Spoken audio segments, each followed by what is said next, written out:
माथाडी कामगारांच्या रोजगारावर गदा. अलिबागमध्ये धरणे आंदोलन.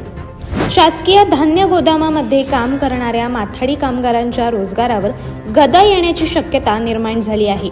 राज्य शासनाने माल हाताळणी व वाहतुकीबाबत घेतलेल्या नव्या निर्णयामुळे हजारो कामगारांवर उपासमारीची वेळ येणार असल्याची भीती व्यक्त करत अखिल भारतीय माथाडी सुरक्षा रक्षक, श्रमजीवी आणि जनरल कामगार युनियनच्या वतीने सोमवारी अलिबागमध्ये जिल्हाधिकारी कार्यालयासमोर धरणे आंदोलन करण्यात आले आहे.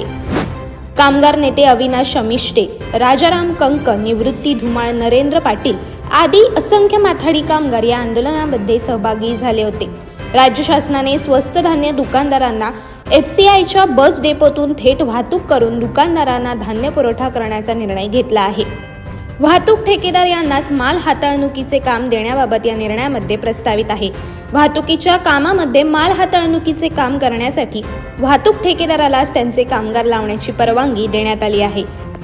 त्यामुळे शासकीय धान्य गोदामामध्ये काम करणाऱ्या हजारो कामगारांचा रोजगार संपुष्टात येण्याची भीती माथाडी कामगारांनी व्यक्त केली आहे.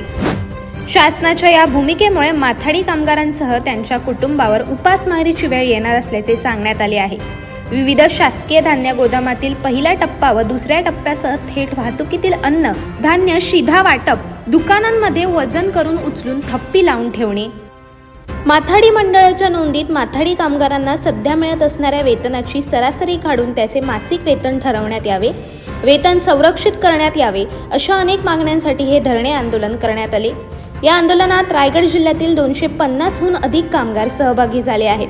यावेळी कामगारांनी शासनाविरोधात घोषणा देत शासनाच्या भूमिकेविरोधात तीव्र नाराजी व्यक्त केली.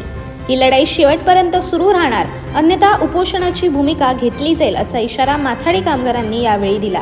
अनेक घटना आणि बातम्या जाणून घेण्यासाठी सबस्क्राईब करा आमचे YouTube चॅनल KV न्यूज आणि इन्स्टा पेज कृषीवल न्यूजला फॉलो करा.